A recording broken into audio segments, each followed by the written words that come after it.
Imagine a cena. Uma pessoa é bruscamente atacada e vê sua vida em perigo. O que fazer? Se for a única alternativa, ela pode se defender? Pode contra-atacar? Como fica esta situação perante a justiça? É o que você vai ver no nosso programa, que está começando.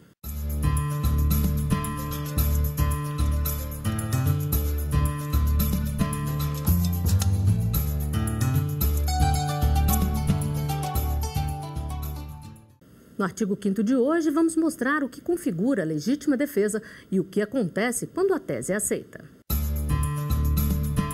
A Constituição Federal determina que ninguém pode ser privado da liberdade ou de seus bens sem o devido processo legal. Aqui no estúdio eu converso com Daniela Megiolaro, advogada criminalista e diretora do Instituto de Defesa do Direito de Defesa, e com Luiz Henrique Silva Almeida, defensor público do Estado de Goiás. Sejam bem-vindos ao artigo 5º. Doutora Daniela, gostaria que a senhora começasse explicando para a gente qual é o conceito de legítima defesa. A legítima defesa, ela é um instituto que veio, que surgiu com a própria civilização, com a própria criação da relação determinada pelo Estado.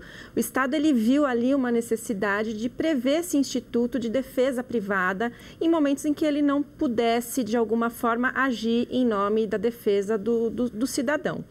Então, age em legítima defesa aquele que, usando dos meios necessários e moderadamente, repele injusta agressão a direito seu ou de outrem. Doutor Luiz Henrique, e nesse caso, há crime ou não? Na verdade, não há crime. O conceito analítico de crime, ele envolve alguns elementos, qual seja a tipicidade, a ilicitude, a culpabilidade e para alguns a punibilidade. A legítima defesa exclui a ilicitude, que é o segundo elemento do conceito de crime, razão pela qual não há crime no caso de legítima defesa. Bom, em algumas situações, a vítima acaba tomando o lugar do agressor para se defender, e os casos não são raros. As imagens que você vai ver agora foram registradas por câmeras de segurança. Em Uberlândia, Minas Gerais, o bandido foi surpreendido ao tentar assaltar um casal que entrava na garagem de casa. O motorista era policial e estava armado.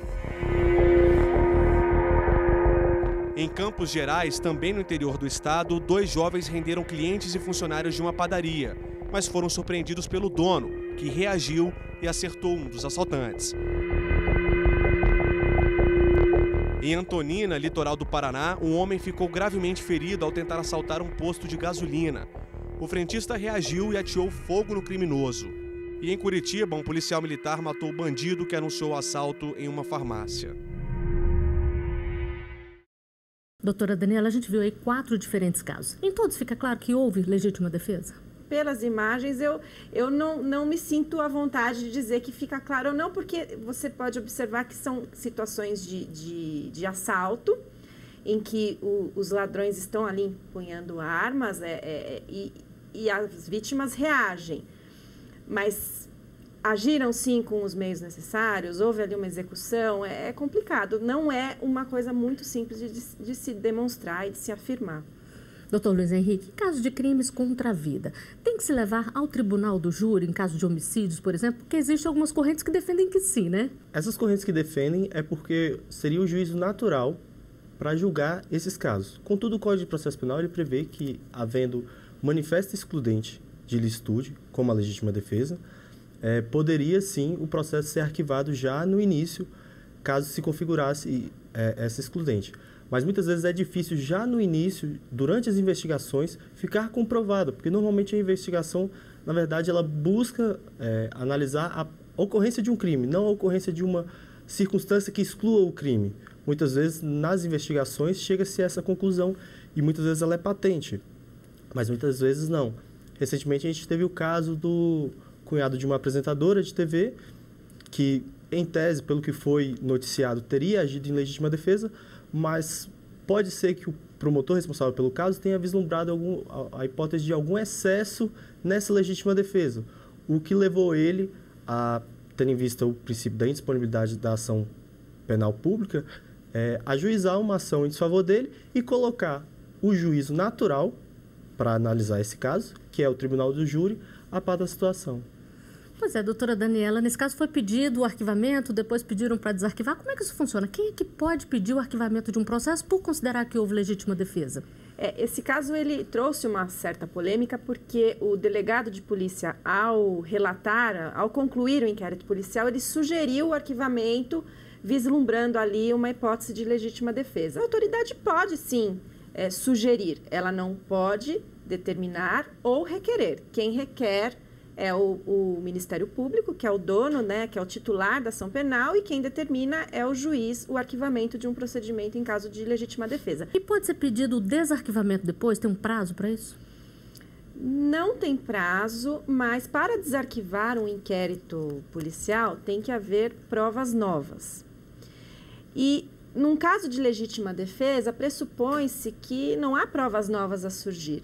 Então, existem até decisões das Cortes Superiores dizendo e determinando que, em caso de arquivamento de inquérito policial por legítima defesa, é impossível se determinar o desarquivamento, justamente porque há ali uma coisa julgada material a respeito do tema. Agora, falando um pouquinho sobre a defesa, então.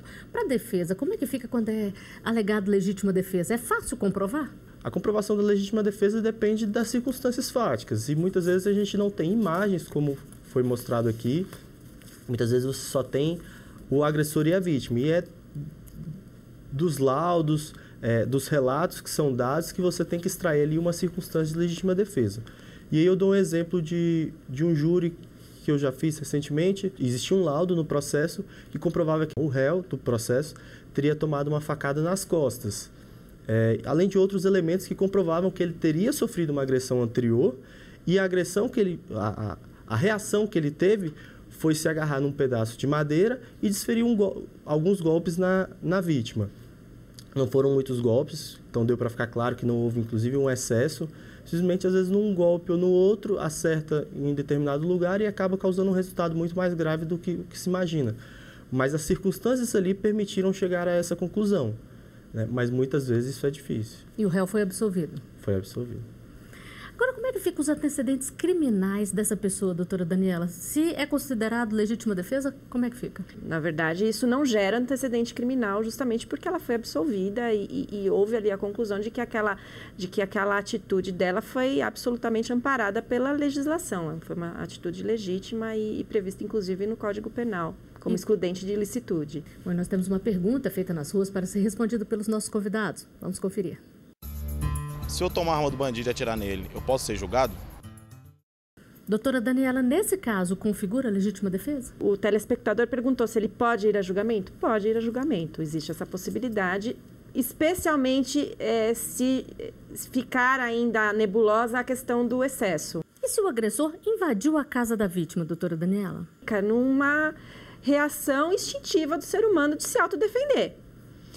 Então, a partir do momento que uma pessoa entra na sua casa armada, é natural que você, de alguma forma, queira defender a sua casa, os seus entes queridos, a sua própria vida e, com isso, reagir de modo a estancar aquela agressão.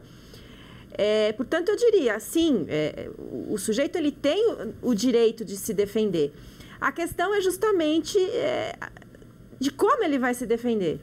E é isso que tem que estar demonstrado no caso para que se defina se aquela pessoa agiu com legítima defesa ou se ela agiu com excesso. O que acontece muito também da pessoa ter uma arma em casa que não é registrada, uma arma ilegal. Nesse caso, se ela usa, acontece um crime ali, ela alega legítima defesa, a tese é aceita, ela pode ser responsabilizada por um outro crime, que é o de ter uma arma não regularizada em casa? Pode. Essa questão, inclusive, já foi objeto de julgamento também pelo STF recentemente, no início de 2015, salvo engano. Na oportunidade, o réu teria praticado um homicídio. Ele, na verdade, ele já teria sido vítima de vários atentados contra a vida dele, adquiriu uma arma de fogo e, em determinado momento, a vítima alvejou o pescoço dele. Ele, na reação, com a arma que ele já portava, desferiu um disparo na vítima, que veio a falecer, e ele veio a responder um processo por homicídio e por porte ilegal de arma de fogo. No homicídio, reconheceu-se a legítima defesa. O que veio a ser julgado aqui no STF é se haveria ou não a legítima defesa nesse porte de arma. O ministro Luiz Fux defendeu que haveria consunção entre os crimes, tendo em vista que o porte ilegal de arma era o meio necessário e que haviam muitos elementos que comprovavam que ele estava em uma situação de perigo. Como bem observou o ministro Luiz Fux, ele não poderia contar com a proteção do Estado durante 24 horas. Por isso ele teria se armado. Mas essa tese, infelizmente, não foi a vencedora. E o tribunal entendeu que sim, ele responderia pelo crime de porte de arma, já que praticado em um contexto diferente e anteriormente à prática da legítima defesa. Nós temos mais uma dúvida de uma telespectadora, vamos ver. Um bandido tentou me assaltar com arma de brinquedo. Eu revidei. É legítima defesa? Doutora Daniela. Inicialmente, sim. É o que se chama de legítima defesa putativa. Ou seja, eu reagi a uma agressão cometida por uma pessoa que portava um objeto que aparentemente era letal e, portanto, diante desse erro que seria inexcusável, eu agi em legítima defesa putativa. Se a arma de brinquedo fosse, por exemplo, de plástico azul, esse erro já não é um erro que não dava para confundir. Não dá para confundir. Então, aí a pessoa não responderia pela legítima defesa, não se configuraria uma legítima defesa putativa, porque o erro não foi excusável. Doutor Luiz Henrique, acontece muito também das pessoas colocarem armadilhas ali em casa, alarmes ou até cerca elétrica para poder se defender. Nesse caso, se o bandido entra e sofre algum problema, aí se configura que a pessoa estava defendendo o patrimônio ou pode ser um caso de legítima defesa também? Isso é objeto de intensa discussão na doutrina, pois parte entende que seria uma legítima defesa pré-ordenada e parte entende que seria um exercício regular do direito colocar esses objetos para a proteção pessoal. Levemente majoritária a posição que entende que seria uma legítima defesa pré-ordenada. Mas aí, no momento em que há o acionamento desses mecanismos de defesa, é necessário analisar se realmente configura-se a legítima defesa na medida em que só há legítima defesa quando são utilizados os meios necessários de maneira moderada. Então, uma cerca elétrica com uma alta voltagem haveria um excesso, né? E já uma cerca elétrica com uma pequena voltagem apenas para afugentar quem ali tentava escalar um muro, algo do tipo, já não seria e poderia sim configurar uma legítima defesa. Nós vamos a um rápido intervalo, artigo 5º, volta já.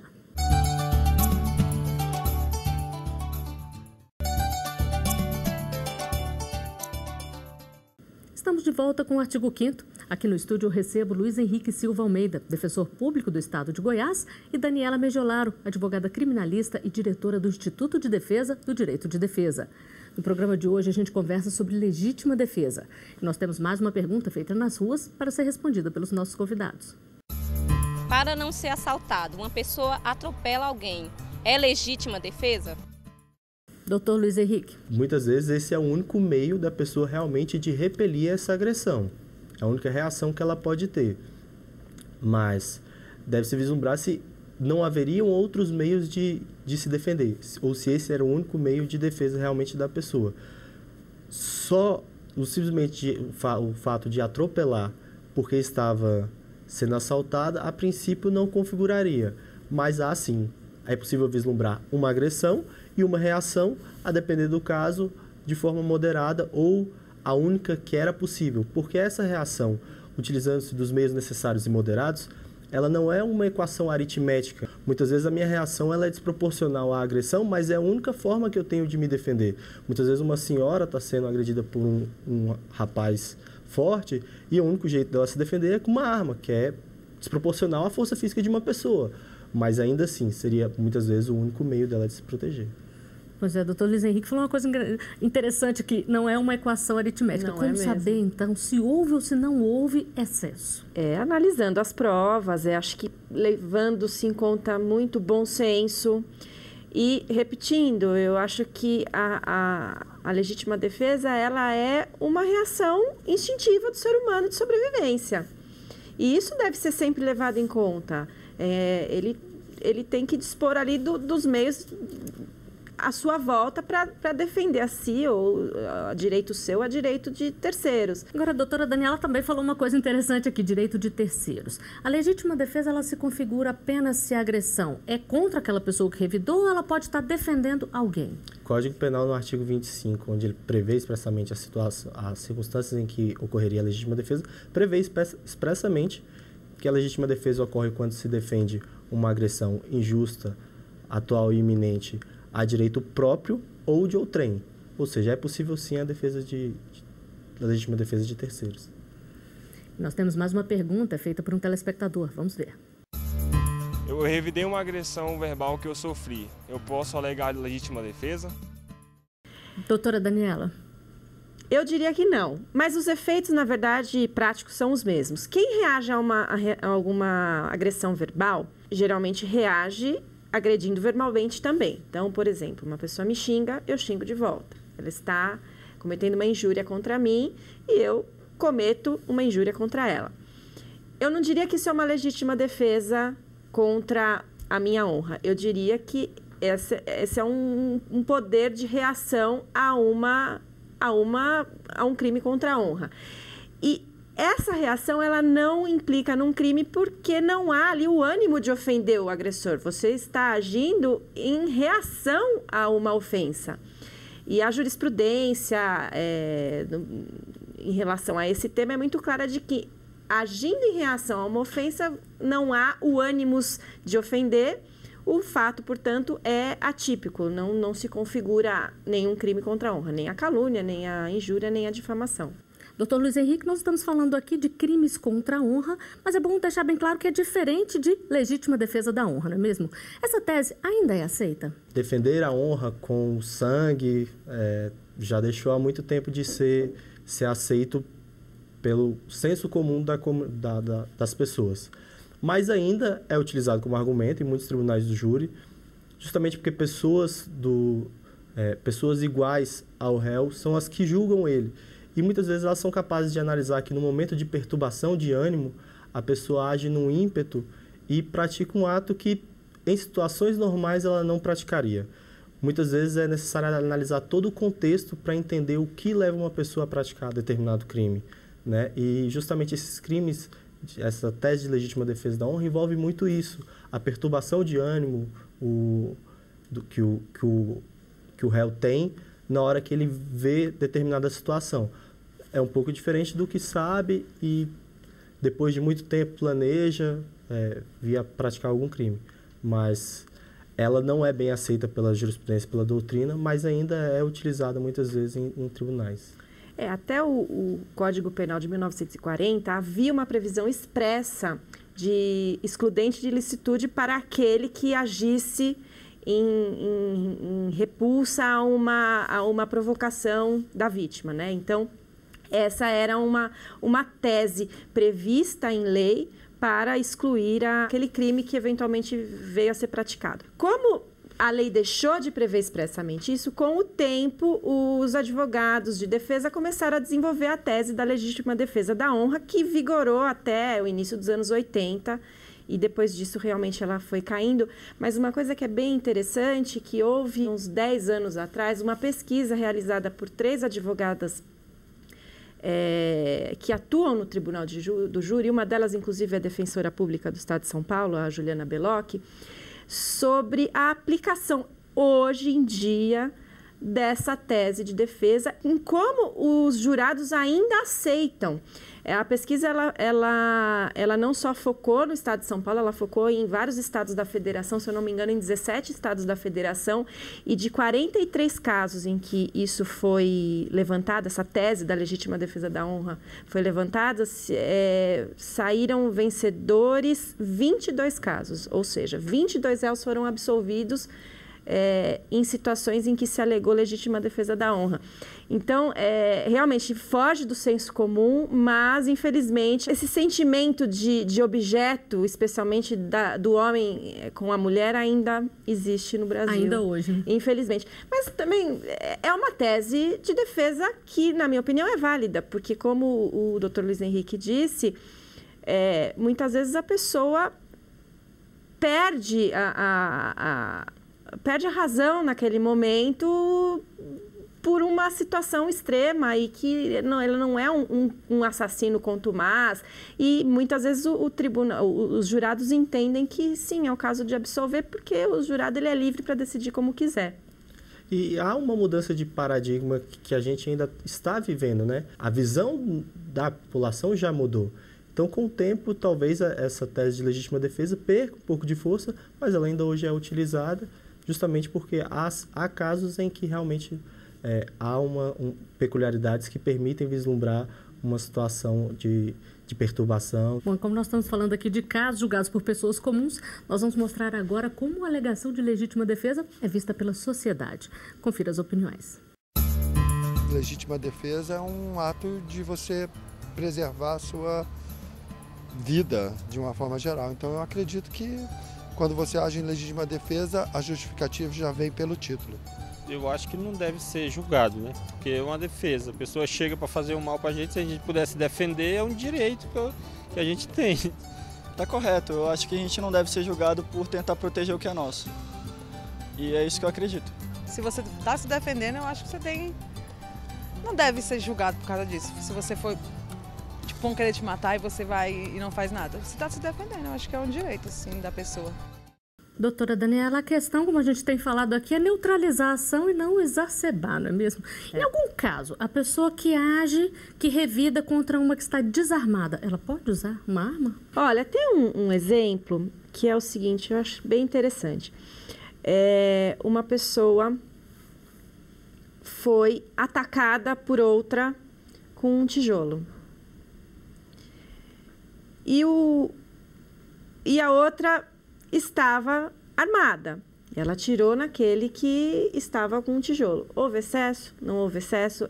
Esse desequilíbrio entre as forças é muito complicado de avaliar. Agora, a legítima defesa de um ataque vindo de quem está desarmado pode acontecer num engano também, naquela situação de legítima defesa putativa. Você reage a uma reação após observar que aquele agressor colocou a mão no bolso. Aquela pessoa que vem em sua direção coloca a mão no bolso. Você não sabe se está armado ou não. Você não sabe se está armado ou não. Atira, aí quando vê, ele estava tirando do bolso um outro objeto. Tudo depende muito do contexto. Realmente é difícil de falar de situações práticas sem analisar o contexto em que elas se dão. No caso de lutadores de artes marciais, doutor Luiz Henrique, a própria força deles pode ser considerada uma arma? Eles também podem alegar legítima defesa, caso estejam revidando uma ação? Pode. Nada impede que eles utilizem as habilidades que eles têm para reagir a uma agressão. Agora, eles têm que usar dessa habilidade deles de forma moderada. O fato deles terem habilidades que permitam, com mais facilidade, reagir a uma agressão, não permite que eles se excedam, né? Eles agindo com moderação, nada impede que eles também ajam em legítima defesa. Bom, nós estamos chegando ao final do programa. Para encerrar, gostaria de uma conclusão rápida de vocês sobre a legítima defesa, doutora Daniela. A legítima defesa ela é um instrumento de defesa privada previsto pelo próprio Estado. E ela deve, sim, ser usada. Porque o Estado ele não tem condições de estar 24 horas tutelando o cidadão. Portanto, ela deve sim ser usada, mas com a moderação que a lei também prevê, justamente para que o excesso não configure ali um crime mais grave. Para o senhor, doutor Luiz Henrique. O Instituto da Legítima Defesa é um dos institutos mais primitivos do direito penal. Não se consegue nem precisar quando ele começou. E é quase que instintivo do ser humano agir em legítima defesa.